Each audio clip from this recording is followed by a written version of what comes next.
The marketing landscape is shifting faster than anyone predicted. The old maps don't work.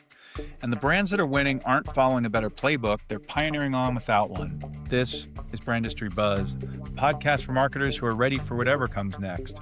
I'm Nate Challen, brand strategist, marketing executive, and someone who's spent 3 decades helping brands navigate uncertain territories. Each week, we'll take one idea, in marketing, leadership, or innovation, and follow it through until it's actually useful. Real examples, honest takes, clear recommendations. So let's buzz! On Monday, Eva forwarded me a Threads post about Levi Stadium getting covered up for the World Cup. Have you seen this? I had, but I always find it interesting to hear the moment branding news crosses over into the mainstream. A few weeks back, I wrote about the early winners in the World Cup marketing. Levi's can now be added to the list, and they did it without spending a single dollar with FIFA. I'll admit, I was skeptical about how much more Americans would care about the games with them actually on the ground here. Now that it's arrived, people are clearly paying attention. The timing helps. The World Cup landed in a near-perfect window on the American sporting calendar. The NBA and NHL winding down, the NFL still months away, the MLB playoffs further off still. A dominant 4-1 win over Paraguay in the opener, the most goals the U.S. has ever scored in a World Cup match, didn't hurt. And yet, one of the buzziest stories of the first week wasn't a goal, it was a curtain. FIFA runs what it calls a clean stadium policy. During the tournament, host venues can't display any brand that isn't an official FIFA sponsor. That means the names come down. SoFi Stadium is now Los Angeles Stadium. MetLife is New York, New Jersey Stadium. Levi's Stadium is San Francisco Bay Area Stadium. Scrubbing goes deeper than the signage on the roof. Credit card terminals were swapped out at one venue. In the Bay Area press box, 24 condiment bottles reportedly had their labels taped over. Atlanta's Mercedes-Benz logo survived only because it's built into the retractable roof and couldn't be covered without damaging the structure. But how can FIFA force a company that paid millions for naming rights to hide its name? The answer is less dramatic than it sounds. Nobody's getting a check other than FIFA. They didn't override anyone's contracts. The venues did anticipate this. When a stadium agrees to host World Cup matches, it signs FIFA's terms, which hand the governing body the right to rename the building and clear the commercial clutter. And these days, naming rights deals are written with that reality in mind. Major events like the World Cup and the Olympics come with debranding clauses baked in. So the sponsors know. SoFi will have to do the whole exercise again in 2028 when Los Angeles hosts the Olympics. And as Lumen's marketing chief Ryan Asdourian shared when asked about their reduced visibility during the tournament, it's now a standard part of the agreement. Naming rights are a bet measured in decades, not weeks, though. A few weeks dark is a rounding error against a 20-year commitment. So most stadiums and their sponsors quietly complied. Tarps went up, names came down. But Levi's saw an opportunity. Rather than simply blanket the signage, Levi's cover-up preserved the logo's distinctive batwing shape. The name was gone, the shape was not. And the distinctive shape, which has consistently represented Levi's since 1967, is all that was needed. Levi's followed the rules, but they changed the game, quickly leveraging an asset they'd already invested in for decades. Fans recognized it instantly and started sharing photos. Levi's creative solution became a story in its own right, and they leaned in further, swapping their Instagram profile picture to the covered logo, and joking that other denim products are still available. In ready terms, this is 2 drivers working in tandem. Distinctiveness is the asset itself, a shape so well established it functions as the brand without a single letter. Agility is the response. A profile picture swapped and a one-line joke that turned a brand cover-up into a brand spotlight, earning more attention than most official partners drew in the first week of the World Cup. While FIFA was trying to make non-sponsors disappear. Most venues faded by following the rules. Levi's Stadium did the opposite. The cover became a campaign celebrating their distinct brand assets. Naming rights aren't bought, they're rented. Long-term leases, measured in decades, not years.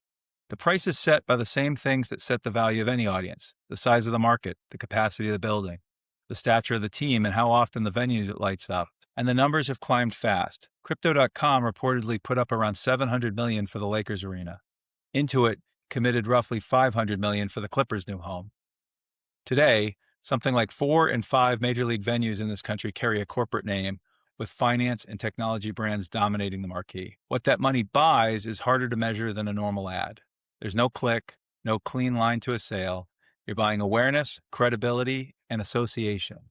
Your name's spoken every time the building is. Done well, it works. SoFi went from a fintech upstart to a household name in a large part by putting itself on one of the most watched stadiums in the country. Skeptics counter that most deals never pay off and amount to expensive ego plays. Both can be true. The deciding factor isn't the signage, it's what the brand does with the platform once the name is up. Then there's the risks nobody prints in the brochure. A name on a building rides entirely on the company behind it. Enron Field came down within months of their fraud. FTX Arena lasted barely 2 years before bankruptcy stripped the name off the roof. The Patriots' home was briefly CMGI Field until the dot-com bust handed the naming rights to a razor company, which is the only reason it's Gillette Stadium today. The asset amplifies whatever you actually are. Point it at a hollow brand, and it broadcasts the hollowness. Which brings us back to Levi's. When Chip Bergh became CEO, the stadium was one of the earliest and biggest swings he took. His thesis was simple. If he could make Levi's culturally relevant again, cool, the way it had been when he was a kid, the brand would turn. And since the brand was overwhelmingly the majority of the company would follow. So he turned to what culture in this country actually is. His answer? Sports, entertainment, food.